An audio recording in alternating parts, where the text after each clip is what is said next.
A guy said, well, I can get that Weller 107. I get the Weller 1012 for $100 on the internet. And I said, well, why are you talking to me for? Go.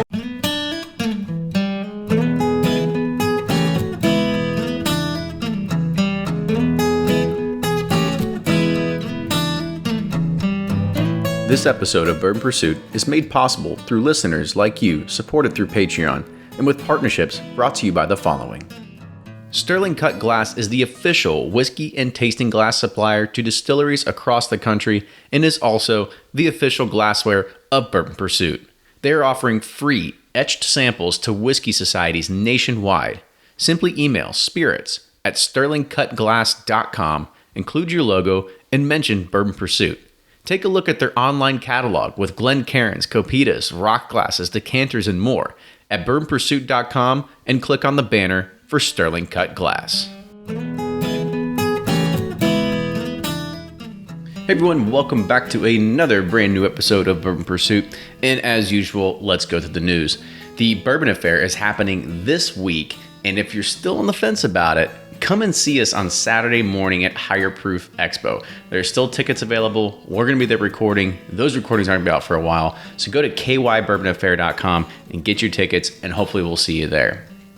This past week, we chose a winner to help come with us to blend our private blend of Maker's 46. And that winner is Tyler True. We put this out for anybody that was pledging over $10 or more per month on Patreon. You had to sign up, we ran it, and so we had quite a lot of people that were able to hopefully make the trip. So that's going to be happening later this month in June, where we're going to be going and doing our own private blend of Maker's 46. And those are only going to be available to Patreon supporters.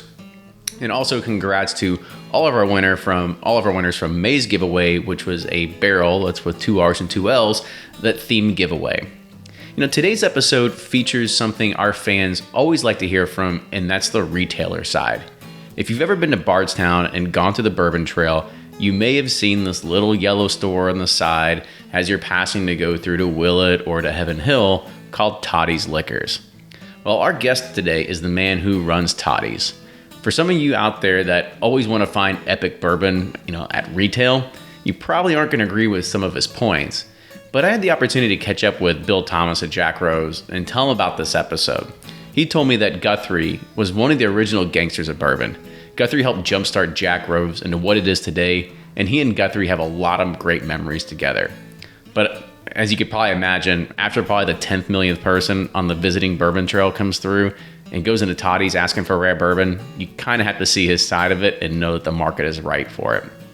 So with that, make sure you help support the show on Patreon, patreon.com/Bourbon Pursuit. We've got bottle totes, patches, koozies, barrel picks, and more. Make sure you follow us on social media channels, Facebook, Twitter, and Instagram. And if you also like the show, write us a review on iTunes and also subscribe to us on iTunes. Also subscribe to us on YouTube and Facebook. And if you want every new episode, go to bourbonpursuit.com, put in your email information, and you're going to get every new episode beamed straight to your inbox. With that, enjoy this week's episode.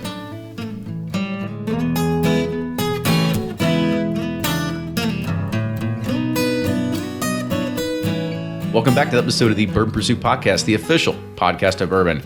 Back in recording in Bardstown, Kentucky, Ryan's his lineage, right? My hometown. Is that? Yeah, I mean, it's funny. We're sitting here, and we actually met up with our guest today, and we were just walking down the sidewalk, and they are sitting there just talking, and like, oh, there's Barbara in the window or whoever, right? Yeah. I mean, it's funny that it's like, Javad, Cressos. It's you guys have this relationship that everybody knows everybody around here, and it's really intimate, right? See, I live in Louisville now, but when I lived in Bardstown, you couldn't even go to Kroger or Walmart without seeing somebody, and you're like, you just want to go like grab milk or something, and it takes an hour because you see everybody you know, and it's like next thing you know, you're just shooting the shit about whatever, and you're like, you can't get anything done, so that's why I get out of here. No, and not only that is you've known our guest today for a very long time, right?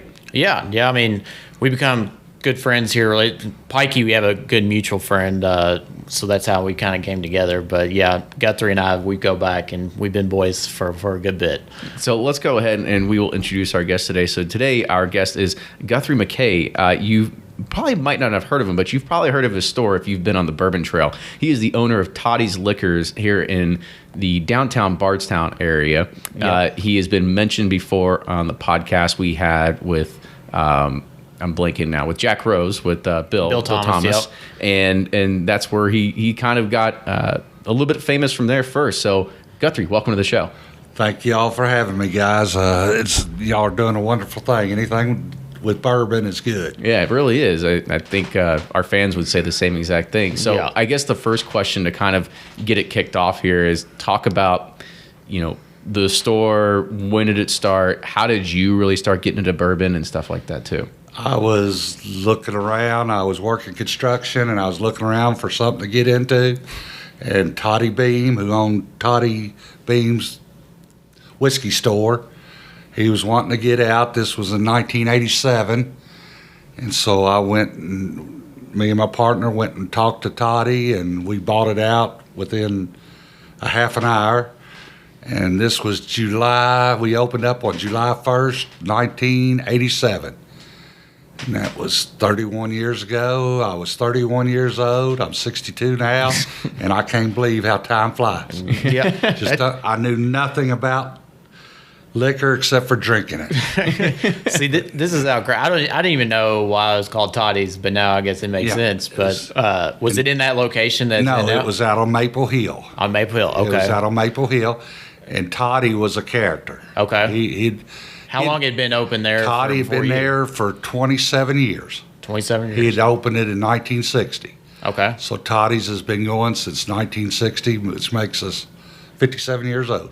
Why'd you keep the name? Why didn't you make Well, Guthrie's? I did change it to Toddy's Liquors instead Okay. of Toddy's Whiskey Store. Okay. So we changed it to Toddy's Liquors, and I just kept it at Toddy's because everybody knew who Toddy was.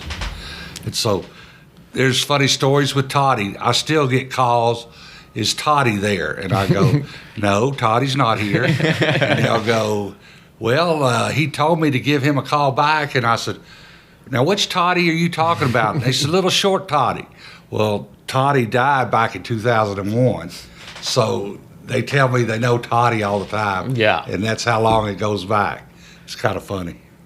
Yeah. But, So you've been in this for 30 years, and talk about Bardstown 30 years ago. What it was like then compared to like what it is now in the bourbon scene. it changed quite drastically. Back in '87, I sold. Back in '87, Elijah Craig was just starting, and I was the first store in the state of Kentucky that started buying in volume. And I still got the same salesman today, and they hashed it out down at Louisville Crown Distributing, and they came up with a 12-case deal. And I used to buy 12 cases of Elijah Craig, and really helped get it started. Me and my salesman, and he was Mike Herrick, and we really got it moving. But back then you had Very Old Barton, Evan Williams, sold a lot of Yellowstone back when I was first open. And Yellowstone's gone now. Yeah. And I used to buy 20 cases of Yellowstone, but it's gone, the 90 proof. And what else sold a lot of? I was about to say, was Bardstown, a bourbon drinking town back then too? Yes. Yeah, yes. very much. Pretty right? much is bourbon and vodka. There was no wine. Mm-hmm. There was no wine. There was no wine in town. The one liquor store out of Kroger's had a little bit of wine, but that's about it. Mm-hmm. And so, What kind of consumer was back then? What bourbons were they? I mean, you mentioned some Elijah Craig, but were they going after the premium brands, or were they no, kinda- there was no premium Yeah. brands riding. The Booker came along. You got Elijah Craig, and then Booker came along in '88 or '9. Booker, when I first opened, Booker would bring me by 2 bottles. I still got them all. He'd bring me by 2 bottles every Christmas in '87, '88, and I think '89, where he gave out his own Bookers. And then they started making it, I don't know, '89 or '90 is when they started making Bookers. Did you have a hard time selling those like higher ends back then? No, the Maker's Mark was pretty much your higher end. Okay. And if I recall, I sold Makers for, when it was first out, it's probably $17.99 for a fifth. Okay. And now it's $30. Mm-hmm. But in in the scheme of things throughout the years, vodka hadn't gone up very much at all. Because I used to sell half gallons of vodka for $8.99. Now I sell them for $10.99. That's the best value in your liquor stores. Is that your number one seller, or is bourbon? Bourbon and vodka are probably about 50-50. I sell a lot of vodka. Everybody sells a lot of vodka. You go into any store and you'll see they'll have their vodka stacked and they'll sell a lot of vodka. But I sell a lot of bourbon, I sell a lot more bourbon than a lot of stores. Yeah. Talk more about those early relationships. You had talked about Elijah Craig. Are there any other kind of those like first entrants that you had? I mean, I can honestly remember there was one time when I went to your shop years, I'd say not years, I think it was like 2013, 2014, you had a Willett family private select, Willett family estates, your own private select there and stuff like that too, right? So kind of talk about some of those other, first entrants, single barrels, all that kind of stuff that you've had over the years. Well, we didn't get into it till, they didn't start selling the barrels until 2004 or 5 is when first barrel I ever bought was off Willett's. Mm-hmm. And my son had another store out here, and we bought barrels and barrels from Willett's. And then, of course, 3, 4, 5 years ago, they ran out of those to sell. But we bought a lot of barrels off Willett and did real well with them. Mm-hmm. And I don't even think they're selling any now anymore. No, I don't believe they are. They're thinking about bringing them back. But. Yeah, they are. It's the 5-year distillate. But anyway, beyond that, the thing that I noticed that's a lot different is the master distillers. When you had Jim Rutledge, Parker Beam, Booker No driving by the window, somebody driving him, and Booker yelling, "Hey boy, you got to eat Old Bourbon Holla." Well, hell yes, Booker, I got some Old Bourbon Holla. Well, give me a couple of bottles of it. Yeah. And that's what, it was just wild. And then, of course, Parker Beam was one of my best friends. Mm-hmm. And he taught me a whole lot, and he was just a very gentleman. They were all real gentlemen, including Booker in his own way. But Parker and Jimmy Russell and Jim Rutledge. So would they just pop in randomly? Yeah. I knew Jim pretty well, and knew Jim and Parker and Booker the best because they're all here. Mm-hmm. And then they're basically next door neighbors around here, right? I mean, I think we're not more than a football's throw away from Booker's house and all that sort of stuff, right? Yeah, exactly. And Booker, as far as being accessible, Booker was just unbelievable. I could call his house and say, I got 2 couples from California. They want an autograph on a bottle. Well, send them up, Guthrie. And sometimes I'd take them up there, and sometimes I'd send them up there. And just anything to do with bourbon, Booker always had time for you. Right. He always had time for you. I was about to say is that dynamics had to change now, right? With how popular it's gotten. I'm sure you've got Fred No on speed dial, but you're not sending anybody to his house anymore. Every once in a while. Oh yeah, once in a while. It has to be something like real special. I like and of course Parker would do anything, and there was 6 guys came in. It's been 5-6 years ago, and they were big Heaven Hill fanatics. I forgot where they were from. And they just kept talking about Parker Beam and everything, and I told him that he had Lou Gehrig's disease, and I said, he's doing okay, he's getting around okay and everything. And so they got to talking more. They bought some Heaven Hill, some Elijah Craig, this or that. And one of them said, boy, I'd like to meet him. And I said, well, give me a second. So I called up Parker. Hell, I guess it was 8 years ago. He was out at his house out here, which he moved to Lebanon. So I called Parker, and I said, Parker, is it all right if I bring out these guys? They want to meet you. He said, bring them on out, Guthrie. So they followed me out to Parker's house.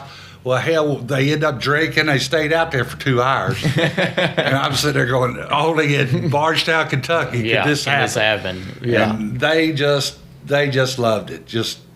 That's just stories that have given me so much pleasure. Just stuff like that. It's kind of a catch-22. You're glad that bourbon's so popular now, but then because it is so popular, you can't really do that anymore. And, it's changed so much. It's like, because you could do that literally every day now, Those guys just didn't seem to care about the money as much as making good bourbon. Yeah. And everybody having fun. I never heard Parker or Booker, we're going to make a bunch of money off this bourbon or whatever. Jim Rutledge, none of them ever said anything like that. Mm-hmm. Never thought it, I don't think. They just want to make good bourbon. And I was more like Parker. I just know good bourbon. When I taste the bourbon, I know if I like it or don't like it. Yeah, we do tastings, or we do barrel picks. I've done some with you, and it's like our rating system is very simple. It's awesome. It's like, it's either good or it sucks. Yeah. Very seldom do what we taste sucks. Not that it sucks, but yeah. The last one we did he liked one. That was a 1792. Yep. He liked another. I should have bought both barrels. But I said, this other barrel, I could sell it easier. It just got that it's a little bit quiet. And his barrel that he liked, I liked it too. But I said, it's big, bold. Like it's a little too, I could have sold both of them. He was like, that's for the whiskey geeks. He's like, I got to sell this crap. And I'm like, but no, I was like, this is the one you want. But I could have sold both of them. Yeah, I guess that's a good question to roll into that is you kind of have... You're centrally located right there in the middle of downtown. Like, you can't get to Heaven Hill without. I mean, I guess you could go the other way, but usually you can go. If you try to go to Heaven Hill, like you're rolling by your store. You have a lot of ability and visibility of traffic. So I'm assuming that your store is becoming yet just another stop on the Bourbon Trail where people are coming in to just buy stuff, right? Yeah, they come in. They're disappointed a lot because we just don't have what they want. That the collection or Pappy or whatever, and they just don't know that it's one time a year. And you think you'd come to the heart of bourbon country and find it? Just go. We're gonna come to Epicenter. There have plenty of it. Yeah. I got so many Pappy stories that I couldn't even start to tell them all. But what's the most annoying one? Yeah, let's hear it. The most annoying. What do you mean you don't have Pappy? What do you mean you don't know any better why I don't have Pappy? It's very hard to get. Mm-hmm. And at one time, believe it or not, Julian Van Winkle, I stacked 5 cases of Pappy 20-year-old for 3 or 4 years. Mm-hmm. Stacked it all the time. And sold it for, I think I sold it for $54.99, 20-year-old. And so I'd get low, I'd buy 5 more cases. Nobody else, liquor barns, nobody else was stacking it. And it would take me a long time to sell. This was 1996 or 7, maybe 8. And then I go to buy 5 more cases. Well, that's on limited production now. Mm-hmm. When I stopped, well, hell, I'd have bought 30 cases of it. Right. If I'd known, back then you didn't know. They just stopped. And I got wind back in 2001, little birdie told me that Maker's Mark was going to do away with 101. Mm-hmm. Their Maker's 101, which was the gold label. Yep. Do you remember that at all? No, I don't. It was a 101 proof. I do remember. Well, I'd keep 2 cases because somebody come in, want to buy 6 bottles every once in a while. Well, I started in, I guess, March of 2001. I just started buying 3 cases, 5 cases, 3 cases. I didn't want anybody else to know. I didn't even want my salesman to know what I was doing. So I kept buying it and kept on going. And I got deliveries twice a week, so I'd buy 2. I couldn't go in there and buy 30 because they'd red flagged it and said, what the hell you doing? So by September or October, I had 60 or 70 cases in my store. Wow. In the back end. Yeah. And they came out in November and said, the distributor called me and said, we just noticed that you bought all this 101. Why'd you do that for? And we don't have any, and they quit making it. Said, so, can we buy it back? What do you want me to do about it? That's your problem. That's one of the few times that I got over on anybody. I was going to say, in the business world, I think they call that racketeering. A little birdie told me, he said, they're going to quit making this. But usually you don't get any hint of it. I mean, they could stop making...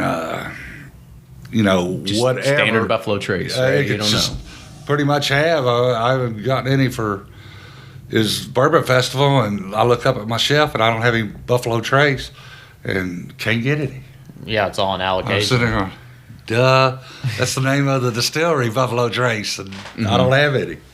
Yeah, so I guess kind of talk about what. Actually, let's roll back in history a little bit. When we had Bill Thomas on the show, he gave you a lot of accolades and saying that you would be his main source of getting a lot of Kentucky bourbon back. Yeah, there's a Bill Thomas room at Guthrie's house, and he won't even let us in there. We're like, what's back there? We want to know. And he's like, it's all Bill's. It's all for him. So I just talk about the history, right? Talk about how you guys got hooked up, and your side of the story.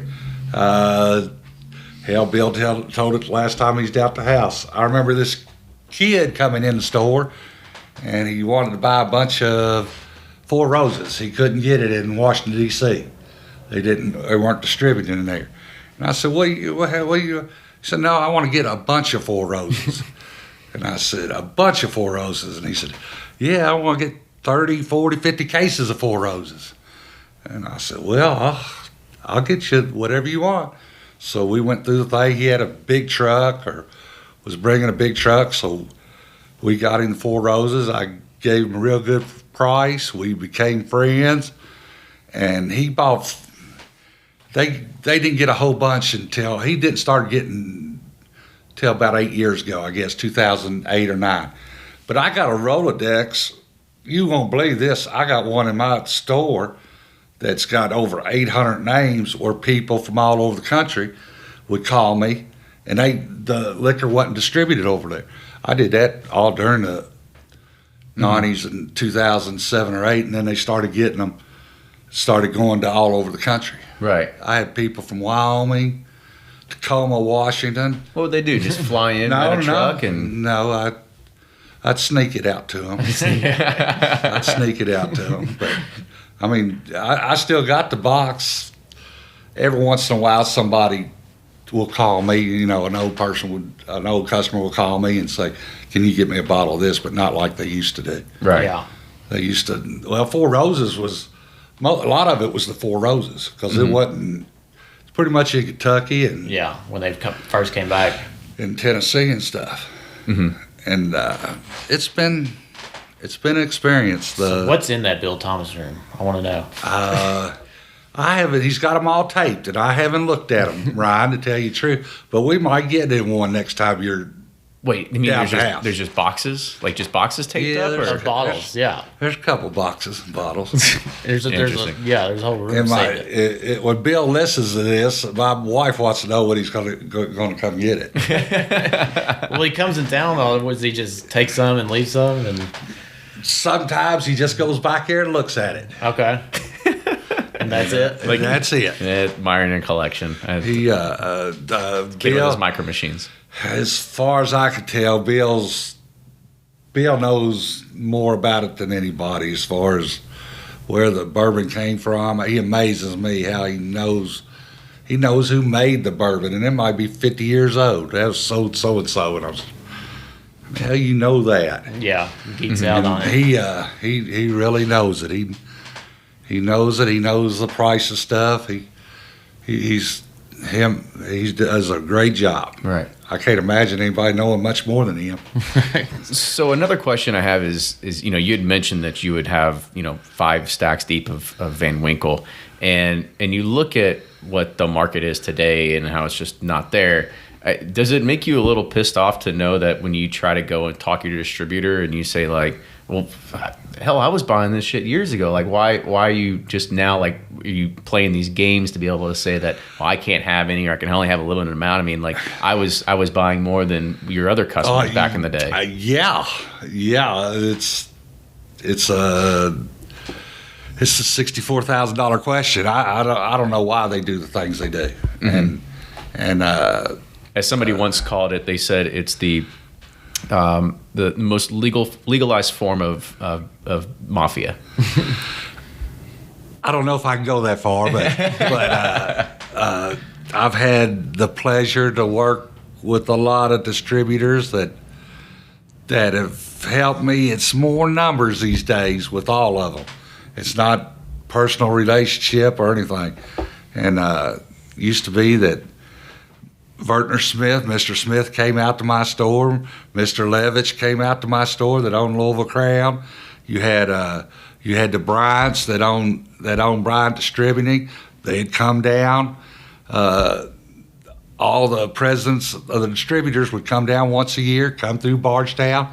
Well, I haven't seen one of them in 10, 12 years from anybody. Mm-hmm. Those days are over with, and I miss them because it's kind of enjoyable. They come in, some of them would have a beer and look around and stuff, and yeah, it's like that. You don't get that anymore. I think it was your Southern wine rep that you've been dealing with we did a barrel pick with him, and it was kind of cool to see y'all are just giving each other shit, and like you're like, I want 3 of those, and he's like, we can't get on. And you're like, fuck you, give them to me. It's like, it was just really cool kind of seeing your. I have had the same sales rep from Southern Wine and Spirits for 31 years, the same guy. Oh, that's good. And I tell him he's crazier than me. I think when I was there, I think like Old Rippy or something, the new Wild Turkey thing was coming out, and you're like, what do you think, Ryan? You think he'll sell? And he's like, well, I can't get you it or something. He's like, and I ended up getting it, and Eddie Russell told me the story. The story on Old Rippy and what's the other one called? Bond and Lilliard. Bond and Lilliard, yeah. They were old distilleries. Yeah. They're in Anderson County, and he just does it to honor them. And they said, let's make some for them. And I've never tasted it. I don't know if I'm sure it's good whiskey. I've never had either. Wild Turkey's not going to put bad whiskey in there. No, you wouldn't think so. No. Yeah, so with that, relationship with him and like doing these barrel picks, like you've had some really awesome barrel picks. Can you talk about some of your favorites you've ever done? I've had the pleasure to do a few with you, and I know one that I've done that's been my all-time favorite.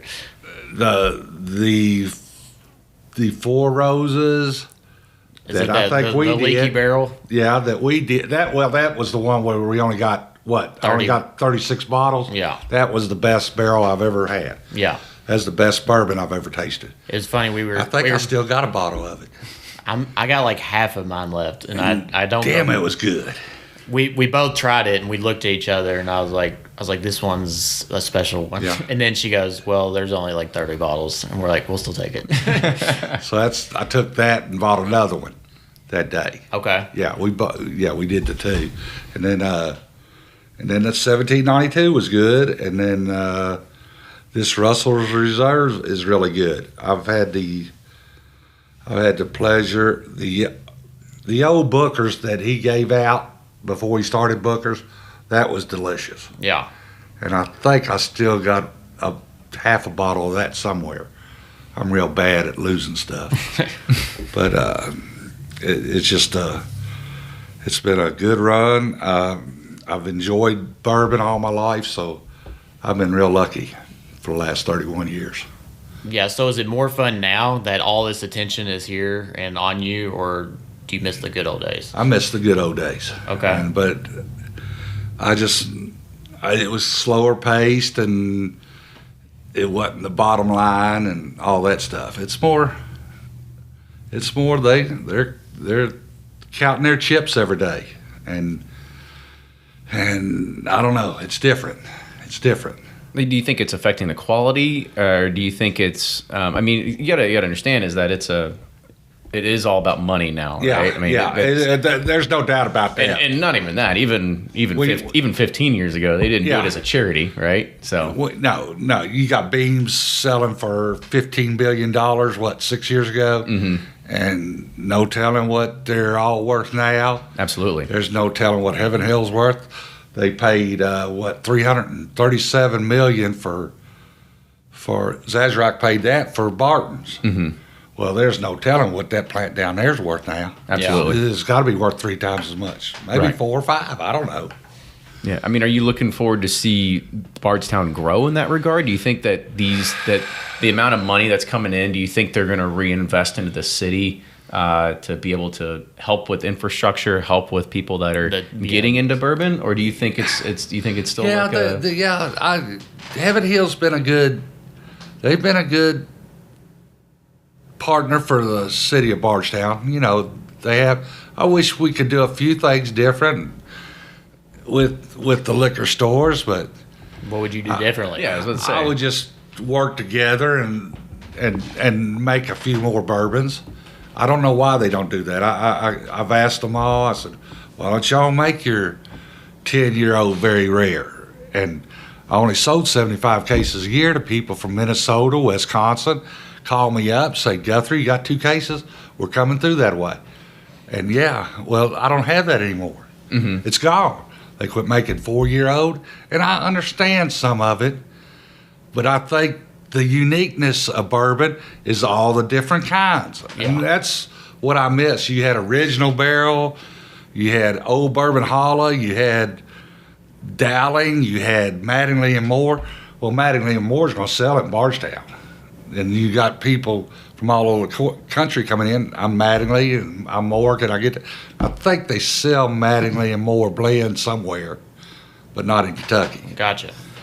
But all those old Now, labels. I was about to say, are the labels gone because of, you know, at some point you gotta cut the head off the dragon to, you know, if you're bleeding, they're if you're focusing so much. yeah, if you're bleeding money, you know, you got to refocus, and you have to put it on the core brands that sell, right? Yeah, but that's part of the allure of bourbon, is getting that different kind of bottle that somebody, you know, a 5-year-old, a 6-year-old, 7-year.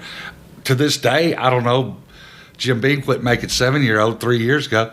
I don't know why somebody doesn't make something and just put a great big 7-year on it, and they haven't done it. And you just Beams doesn't have a 7-year-old, Right. And take advantage of that, and nobody's done it. Yeah. When I go down to liquor stores at even some of the, you know, very large stores or anything like that, and even some small stores, like there's still a very good selection on the shelves, right? So are you thinking that the selection needs to just double in variety?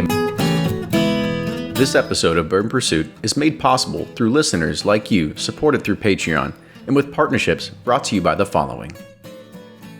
Sterling Cut Glass is the official whiskey and tasting glass supplier to distilleries across the country and is also the official glassware of Bourbon Pursuit.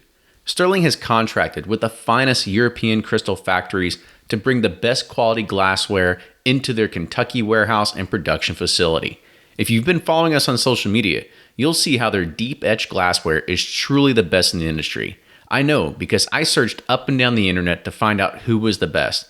Come to find out, Sterling Cut Glass supplies almost all the distilleries on the Bourbon Trail, and they're also the official glassware of the PGA Tournament and the Kentucky Derby. Make your logo shine on Capita nosing glasses, Glencairns, neat tasters, rocks, tumblers, and more. They're offering free etched samples to whiskey societies nationwide. Simply email spirits@sterlingcutglass.com, include your logo, and mention Bourbon Pursuit. Take a look at their online catalog by going to bourbonpursuit.com and clicking on the banner for Sterling Cut Glass. Yeah. When I go down to liquor stores at even some of the, you know, very large stores or anything like that, and even some small stores, like there's still a very good selection on the shelves, right? So are you thinking that the selection needs to just double in variety? I mean, we are getting a lot of like. I would like to have a few more varieties. Yeah, I'd like for them to do that. And Barton's and Beams both have, you know, they're devoting that bourbon for quick sale. You got your 1792, and you got your Basil Hayden Knob Creek, and then Heaven Hill's got their Elijah Craig, and their 18-year-old and their 23-year-old, and I guess they're devoting a lot of that to that. I mean, do you think craft has an opportunity to be able to fill this, you know, craft whiskeys? Or do you think that's? I mean, in your opinion, I mean, honestly, give your honest opinion, right? Like the only thing I tell the craft people is when they start doing this, look, I'm good, I can sell bourbon, but you got to have a entry level bourbon. You just can't come out of the box selling it for $75 or $59. It doesn't work. I got them up at the store and they don't sell. And I try to tell them, you know, come with a less expensive bottle. Get started. And so far, they pretty much So do you think a lot of those things are going to just have to... I think they'll change. I think they'll start. Oh, I'm sure they're going to change, but at this point, as you know, the way the 3-tier system works, like you own those bottles, right? It's on you to figure out how to get rid of them. Yeah. Now, is that going to deter you from buying and trying other craft brands, or is this going to say like, sorry, like I'm not putting any more shelf space out for anything that's not going to sell? I do that now. If it says into distilleries in Indiana, flown to Missouri, passed over to Tennessee, back up to Illinois, I don't buy it. Yeah. Let me see the back of the label there. I said, if it's not Kentucky, it's got to be Kentucky on Kentucky. You think that's just because of where you're located? When people come to the Bourbon Trail and they come to your store, they kind of think like, well, I'm coming here to buy a lot of Kentucky bourbon. They want Kentucky bourbon. They want Kentucky bourbon barreled here and bottled here. Mm-hmm. They don't want it sent around the country. Yeah. And I've stopped even putting it in. I just tell them, no, if it's not Kentucky made and Kentucky barreled and bottled, I don't want it. Mm-hmm. But you were saying something a second ago. There's going to be places, I got to be real careful and not. I've just learned here in the last year and a half not to go there anymore, and I don't go there anymore. Mm-hmm. And they'll come in and say, "Do you have this?" And I said, "No, it's bottled in Indiana, barreled in Missouri. I just don't deal with it." Mm-hmm. I mean, because you know the clientele that come, right? I mean, and I guess that's a good question is how much of the clientele is the people that are coming on the Bourbon Trail to come and see your store versus your regular everyday people that are coming in just to kind of keep you afloat? That'd be the vodka drinkers. The tourist industry for me at Toddy's Liquors is gravy. I don't depend on it, but it helps. It puts all of us over the edge. Mm-hmm. Here in Bardstown. It helps pays the bills. Right. And we're taxed heavily, and we got the sales tax every month at every convenient that sells beer, any liquor store that sells liquor. We got to pay 6% to the state of Kentucky on our sales at the end of the month, and it's our problem, and we got to do it. We got to make sure it's in the bank. Mm-hmm. And it's a lot of money that goes out of Bardstown just with the liquor stores every month. And you just wonder where that money's going to. And it's going up to Frankfurt, and you wonder why the state of Kentucky's broke. So why is the state of Kentucky broke? I don't know if I know. Our inventory, every store, that beer's taxed 62% by the time it gets there. Liquor's taxed 62%, and wine's taxed 62%. There's just 38% for the wholesaler, the distillery, and me. Mm-hmm. That's all. 62% of it is taxes, and that's amazing. That's crazy. It's not like when you go in to buy your groceries that 62% of that steak's already taxed. Mm-hmm. But they make a lot of money on the liquor industry. Right. So I guess you're relying on a lot of more volume than to be able to carry that. Right? Yeah. If you're not selling a lot, you're not doing very good. Mm-hmm. I'm not. If I have a bad week, it's not good. Yeah. But the biggest thing in the last 2 years is them taking the age statement off. And me and Freddie No talk about it all the time. And I said, Freddie, the distillery says, their survey says that it doesn't matter. Well, it matters to the buyer. If Ryan's in my store, and we got a bunch of tourists, they want to know how old that bourbon is. Mm-hmm. They want to know if it's 4 years old, 7 years old, 9 years old. And they took the age statement off the Elijah Craig, 12 years old. I don't know why I put 10 years old on it, mm-hmm. or 9 years old on it, but they just took it off. And my Elijah Craig sales have gone down. Yeah.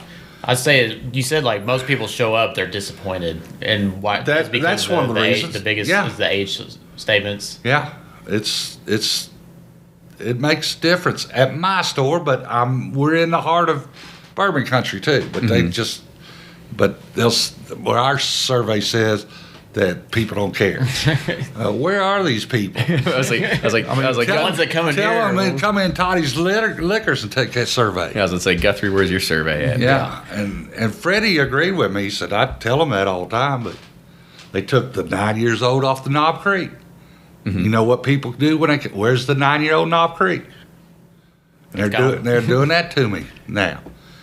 Because I mean, I guess you have to understand is that what maybe not you have to understand, and what everybody has to understand. The major buyer is not the one that comes on the Bourbon Trail all the time, right? They have a mass market. They got a global market to appease. Yeah, and I think this kind of does go back to what you were saying in the very beginning is, can we have certain brands? Like at what point does it become cost efficient enough for them to be able to say, you know what, we're going to put out a limited run of 12-year Elijah Craig, and we're gonna give it to our best retailers out there. Yeah. And these are the only ones in the country that are going to have it. Yeah, they really and truly, they don't even have to do that. You could probably just keep it in Kentucky and I mean, Bardstown. It's selfish, but I understand. It's not like it's going to be well, you go, I don't know if y'all travel very much. You go down to New Orleans right now, and there'll be 23-year-old, there'll be Parkers on all the bars and everything, and nobody's drinking them. But they'll have 6 or 7 bottles up there down in New Orleans. Oh, you can get. And I'm sitting there going, you can get Sazerac Rye pretty much anywhere you go. and I go, well, I'll buy those 6 bottles there. They're not for sale. Yeah. And I'm sitting there going, what in the hell? They'd be gone. Yeah.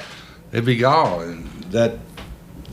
It is, it is frustrating when you see like buyers from different, like on Facebook, for instance, they like, oh, today was a good day. Just walked in the store, picked these up, and you're like, you fucker, we gotta camp out and stamp out. Somebody told me they got something the other day in Tennessee, someplace. They looked up and saw, I think it was the 12-year-old Weller, and they said it was $19.99 on it. Said they had 2 or 3 bottles, and said they took all 2 or 3 of them. I'm sitting there going, how can you be that far removed and not know that 12 or 12's worth more than that? Well, we got our computer in front of us, so when somebody comes in and wants something or asking a value, I mean, within 5 seconds we can look it up and see what it is. And I mean, so let's talk about that. Let's talk about perceived value and retail price and stuff like that. So where do you fall in that line of are you fall in the line of like there is a limited amount of supply and the demand is high, and so we're going to raise the price? Yes. Yeah. Yes, but that's because of me being in Bardstown and getting all the phone calls I get. I mean, as we've done this interview, we've had 5 to 10 phone calls asking about something. Mm-hmm. The phone never stops ringing. Mm-hmm. Yeah, didn't you say when B-Tech came out, you got 500 calls in a day? Yeah, I mean, it's just wild. There's sometimes I talk. I don't even know if there's that many bourbon drinkers and hunters here in Bardstown anyway. I mean, like this is all over. This is Louisville, Lexington, Northern Kentucky, Chicago, and some I forgot what I had. I had something, and she was in Indianapolis, and she said, "Will you hold those for me?" And this was about 2 months ago, 3 months ago. I don't know when it was. You're like, you're going to drive 3 hours? Do what now? And I said, yes, ma'am, I'll hold them for you. She said, do I need to give you my credit card? And I said, no, all you got to do is say Indianapolis. And they're back here with the price on them. Mm-hmm. And if you come and get them today, they're yours. Yeah. And I put Indianapolis, $200, whatever. And sure enough, that afternoon, she came riding in and got 3 bottles of something. I can't even remember what it was. And I'm just shaking my head. I'm not into myself and I'm a value guy. I'm a Henry McKenna single barrel, a Baker's, a Knob Creek. Those bourbons are fine with me. They're top of the line with me. It's pretty amazing the stuff that they pay a bunch of money for. No, I know. I understand. And don't be wrong. There's flip sides of this argument, and there's no right answer to this, right? Because there's plenty of people that agree with your side, and there's other people that say, well, I'm only going to sell them to the customers that keep me afloat all year long. They buy a lot of stuff, and I sell at MSRP, right? I sort of do that. I got a lot of customers that I know want a bottle, and I'll hold some back. How do I for become one? but I'm kidding. But it helps us a lot. So I'm two ways on that. I don't have anything in the back hiding. You can take care of the people that take care of you, and then you've got this extra surplus that you do. Like they'll come in and say, "You got anything in the back?" I've never met them before, and why would I have something in the back for them? Right. I go, I've never met you before. Why would I have something in the back for you? No, I don't have anything in the back. What I got's out of here. Mm-hmm. And I've always done it that way. Right.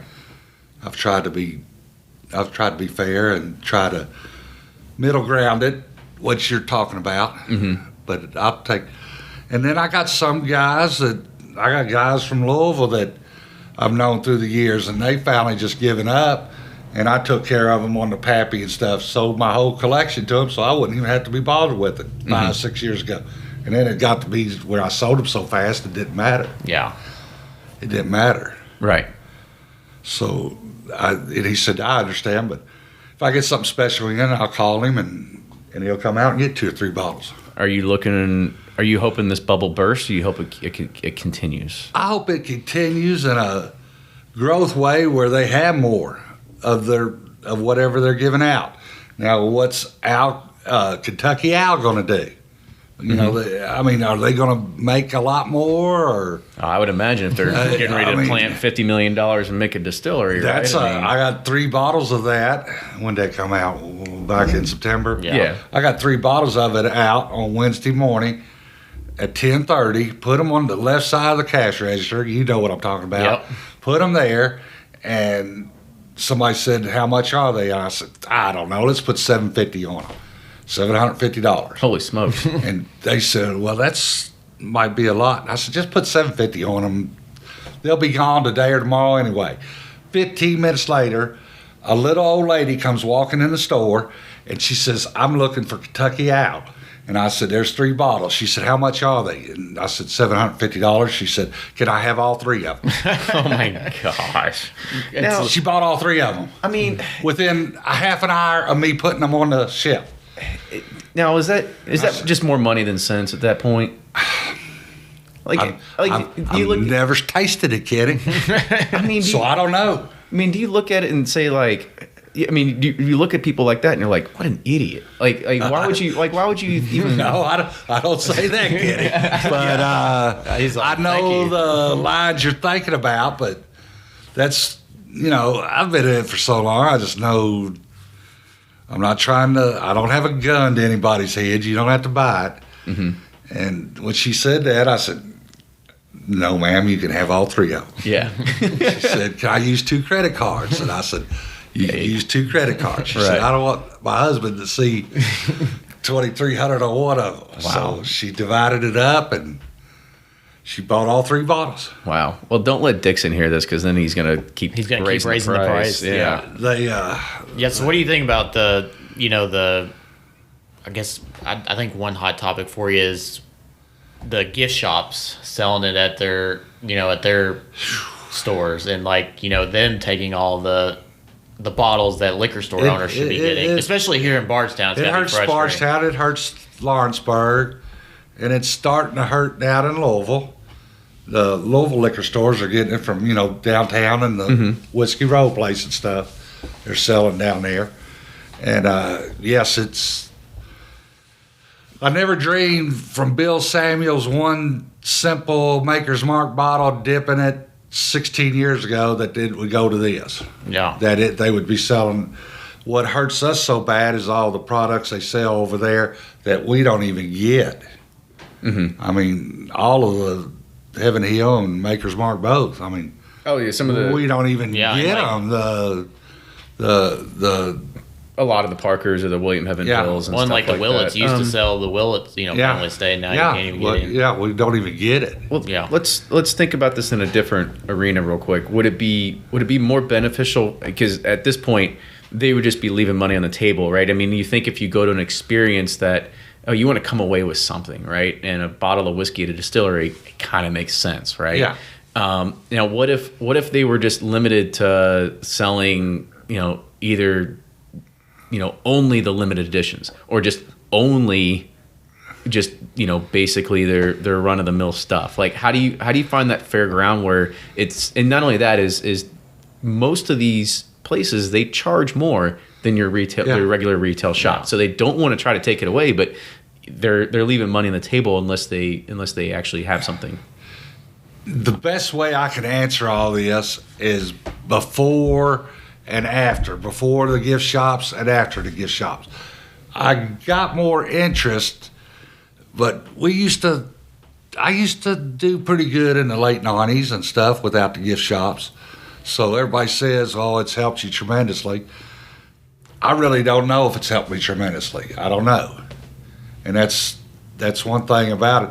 But, like you got Maker's Mark, they got 2 different kinds of moonshine that they sell over there. Mm-hmm. I've never had a bottle in my store. Yeah. Right. And But do you really think that's what? Let's be honest. Do you really want to carry more clear liquid in your store? Okay. No, I'm the least moonshine store in the state. Probably the frustrating thing is it's frustrating. I was about to say, but let them keep their gimmick, right? Yeah. Let's keep them, something. I would love them keep their gimmick and quit selling the Bill Samuels bourbon and stuff that we don't have. Right. I think it would be fair if they.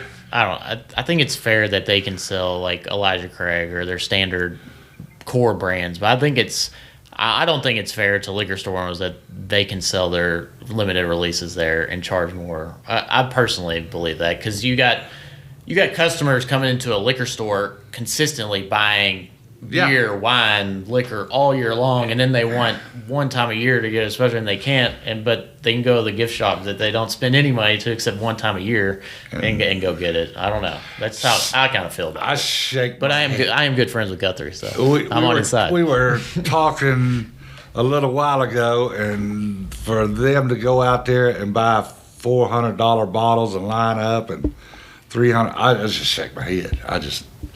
I can't believe that people do that. Well, I'm one of those people, but that's beside the point. But I mean, for me, I don't mind. Like, I don't mind going to the distillery and waiting for a release, only because it's going to be one of the first ones to actually hit the market. Not only that, is you have an opportunity to buy it sometimes at a fair price, right? I mean, that's just what it is.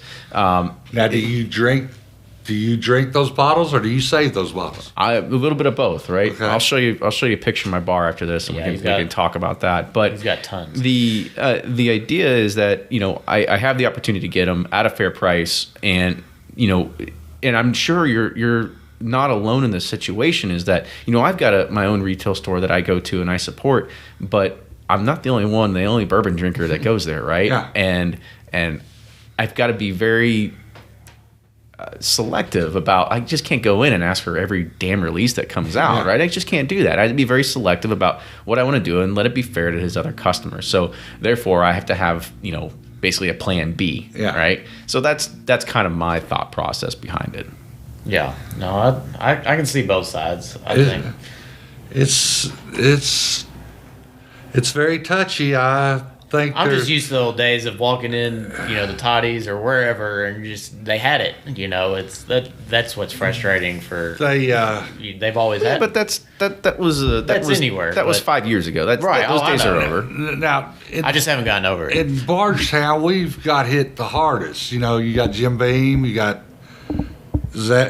Barton's, and you got Heaven Hill, and you got Willans. Nobody else has that much concentration. We've got hit the hardest with that. Mm-hmm. There's no comparison to anybody else. I guess nobody coming to St. Matthews Lawrenceburg to to come see it. Sales, and they just got one. They got up. I don't even know. Buffalo Trace is different. They're a different type. It doesn't seem like they have that much for sale there. No, they don't. Yeah. So I mean, what's your idea of how, like, so if you have Barton, you've got Heaven Hill, you've got Willett, you've got all these big distilleries out here. Like, what can they do to help support you? Like, what's your idea to help solve that problem? Ooh, I would just love to sit down and talk with them. Well, they'll I would hear love this, to sit down and talk with them, and that's harder to do than you think. Mm-hmm. It's hard to do. You can call them up and say, "Would you meet with me?" And yeah, I'll give you a call back. Well, you never get a call back. Yeah. And that's pretty much every one of them. Mm-hmm. So you think it's just become too corporatized at this point? Yeah. Yeah. It's. But I mean, you're right. I used to Can't talk- you just go knock on their door? I guess I could. You could. I guess I could. You could but damn near do a punt kick pass and be able to get over something there. in me just says, just keep on fighting. And I think someday somebody smarter than me is going to figure this stuff out. It could be a lot better road we could go down if we would try something different and listen to each other. They never. I'll give you an example, and I don't know why they did it, but as soon as I heard about it, it was a great idea. It was the little Booker bottle that they did over there, and somebody told me about it, and they said, "Well, will you be getting any?" I've gotten 50 phone calls on that the last week or so, and they just did it for over there. Whatever they had, was it for What, Little Book are you Little talking Book. Yeah, about? it's the one where it's the decanter where Freddie's talking. Yeah. Have you seen that one? No. No, I guess not. It's No. Freddie's talking and you push the button and Freddie starts talking. I know what It's you're talking about. It's almost like They just made them for over there. it's like an Amazon Alexa. What would they call it? Yeah. Say, call 6 months ago and say, Guthrie, do you want any of these? I said, yeah, give me 10 cases of them. And I don't know what's the difference between making 15,000 of them and I don't know what they made, 1,200 of them or whatever. But everybody wants one, and it is cute and it is funny. But no, I'll never see one. No, I think you could only order them online that day or something like Yeah, that. it's real limited. And why do you do that for when you could? Yeah, you when could- the you could demand's make there, enough- why only You make? could give us a chance to get in on it, say, or just limit us. Say you want 5 cases of them, and I think that would promote the brand, but they don't. Right. So yeah, we need to plan better and stuff. All of us do. I'm very interested in the new Russian thing. I think that's fascinating. The new Russian thing. That's Kentucky out, by the way, for anybody that's kind of like trying to decipher it. Yeah, talking about Russian Stoli. Are they going to make vodka? Are they going to make both of you? Who knows? Yeah. Are they going to build a big hotel? Where are they going to get the workers? I guess that's a big. I mean, it looks like that's a big gripe of yours too. I mean, can Bardstown support anymore? I don't know. You can go into any fast food restaurant or go out to Cracker Barrel and over to the side, Help Wanted. Every one of them. Yeah. Kroger's Help Wanted, $12 an hour. And you just wonder. Like, Yeah, that's the hard part about the hospitality growing it here is like, because the difference, I was talking about this with Donald, the difference between like Sonoma and the food, the restaurant scene, and then like is so much better than Bardstown. Yeah. And when people are coming to Bardstown to see bourbon, they're very savvy, educated consumers who want like high quality food. Yeah. But in Bardstown, you need like educated staff and like staff that's like gonna know the food, and from the few times I've been in these new places here, it's like the staff was not the best, and the experience was not the best, and it's like that's one concern I do have is the workforce. and this is your hometown. And this is my hometown. I mean, I hate to say that, but Yeah. It's a problem we have, right? It needs to be addressed. And there's no harder business in the world than the restaurant business. yeah, And you got to be a dedicated owner, a dedicated cook. You got to be good at the bar. You got to have a part law degree, part psychiatrist degree. I mean, it's just A little amazing. bit of everything. You got to do a little bit of everything. yeah. I guess the hard part is Bardstown's such a rural community, and it's versus I don't know. It's coming a long way, but it's still got a long way to go. We got a long way to go. Yeah, It amazes me how sometimes during the summer and during the bourbon festival, how rocking this place gets. Yeah. And, I mean, it's for a little town. I guess it's the rocking this town in Kentucky for a little time. I mean, as we speak, we're in my buddy Pikey's. Shout out him for letting us use his Airbnb. If you need a Airbnb, it's called Honey Hole. I think it's in a great location here in downtown. But it amazes me that there's Airbnbs in Bardstown. Yeah.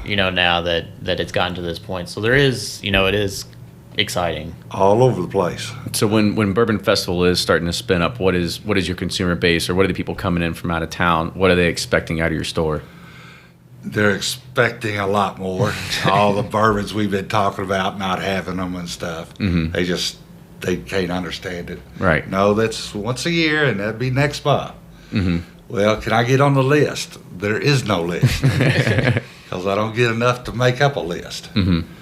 And that's disappointing. But we try to educate them and show them the value bourbons. I got value bourbons. He's got value bourbons, and you take very old Barton 90 and Evan Williams 1783. Great value, under $20 and stuff, and good bourbons. And the Old Forester has surprised me here lately. The 100 proof, how much better it is than it used to be. Yeah. And we just try to point them out.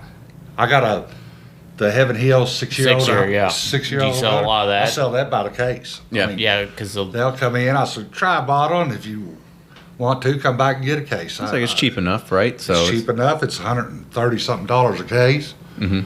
And I sell a lot of them. I keep 5 or 6 cases all the time just for that reason. Right. Yeah. And which that used to be the old 10-year-old very rare. Mm-hmm. I used to keep 10 cases of that all the time because I didn't know when somebody from Michigan, Wisconsin, Minnesota was going to come in and want 3 cases. Right. And I miss those days.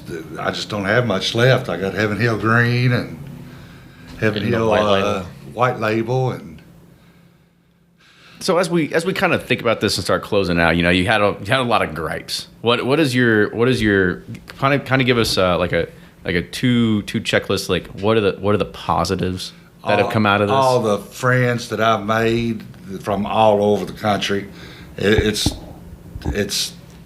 been I've enjoyed every bit of it. When you invite people down to your house for a drink and they become good friends. I had a good friend from Ohio just died. I have to go up there January 6th. They're having a memorial for him at a bar, so I'll go up there January 6th. Mm-hmm. And he was a character, but I'll be up there, and I don't know the rest of his friends. I just know him from down here. Yeah. Mm-hmm. And Bill Thomas and Mike Miller and Sally Miller and from Chicago, and just met a lot of people from all over. Mm-hmm. Yeah, it's pretty cool that everybody came here and you stay connected with them and create those. I mean, that's what bourbon's all about, really, though. Yeah. It's like those relationships. It's never about the spirit. It's always about gathering around and trying things and having a good Like time. Bourbon Festival, it's nothing for somebody to come down to the house that I haven't seen. Well, you're just stopping by. Yeah. And they know I'm pretty much working all day, and I'll be there at night. Mm-hmm. And that happened this past year. Yeah. I hadn't seen them in 3 or 4 years. Yeah. And they stop by, and they know they're welcome. And it's been fun working, seeing the ins and outs of it all the last 30 years. I mean, we've all seen big changes in the way it's distributed, the way we sell it, everything. And I've changed, and everybody's changed. The biggest gripe I have is I wish there was just more different brands. And that's just something that the consumer has to deal with, and I have to deal with. Yeah. And I told you my points. I don't know why they don't make these other, make 100, 150 cases of them. I don't know. Right. Well, I mean, I don't know why Heaven Hill just doesn't say, we're going to make this. How many cases you want of it? Well, you gotta route through somebody else to be able to get that anyway, right? Yeah, So, and just say, and give it to all the stores. Oh, I'll take 10 cases of it. Mm-hmm. And I don't know. I wish someday they might do that. Maybe it'll just. And I don't know what the impact of the new distilleries are going to be. I'm sure Limestone over in Lebanon is going to come up with a less pricey bourbon. They're doing the Yellowstone over here, and Rebel Yell they seem like they're aggressive and stuff. So that'd be interesting Yeah. if they're gonna make better quality bourbon. Right. Well, good. I mean, I guess there is a future outlook here, then, right? There is a future outlook. All right. And then you, and Ryan could guess all day what what the Stoley's going to do with The Russians. the Russians. What they're going to do? What are they going to make another different kind of bottle of bourbon? Or are they just going to stay I'm sure with they will. Kentucky Owl? Yeah. I'm sure they will. I'm sure everybody's going to come in. They're going to be running on all cylinders and pumping as much as they can out there. How long has that been out? 6 years? Kentucky Owl? No, not No, even that. Like 2 to 3. 2 to 3 years. Yeah, it's been longer than 2 or 3. No, this is the third year. 'Cause I got the first time it came out, I got like 18 bottles because nobody wanted it. So it's been 5 or 6. They've had 5 or 6 releases, but there's been 2 or 3 a year. I think And now I'm down to 3 bottles. Right, down to 3 bottles. let's say at the most it's been 4 years. Yeah. I'll say that. but anyway, yeah, let's go ahead and kind of close this Yeah. out. So, Ryan, go ahead. Yeah, I mean, Guthrie, thanks for coming on, man. I've been wanting to get you on here for I've a long enjoyed it, Ryan. I've enjoyed it, kid. I hope I bet 30 years ago you never thought you'd be on a podcast talking about your liquor store. didn't even know that it existed Till 30 today. years ago. No, I'm kidding. No, I much appreciate it. And if you are on the Bourbon Trail, please do stop in and say hi to Guthrie. Tell him you heard him on the podcast and say, I want the Bourbon Pursuit discount. I want the Bourbon Pursuit discount. But and don't bitch if he doesn't have what you're looking for. But he's got, like he said, you got the 6-year Heaven Hill, the 7. There's so many value brands. He's got all of them there for you, and he'll show you. He's got a great palate. I've been on barrel picks with him. He knows what he's talking about. So you can't go wrong with what he sells you. So. Absolutely. Thank you, Ryan. Thank you, Kenny. So it's going to be real easy to be able to find Toddy's Liquor Store whenever you're driving around downtown Bardstown. You can't miss it. It's the yellow building with the white sign with the blue lettering that says Toddy's. You can pull up on Google Maps and figure where it's at. But if you like the show, make sure you subscribe to us on iTunes, support us on Patreon, patreon.com/Bourbon Pursuit. Follow us on social media channels, Facebook, Instagram, and Twitter @Bourbon Pursuit. Yeah, and if you have any show suggestions, comments, feedback, we love hearing from you all to get show ideas. So please keep them coming, and we will see you next time.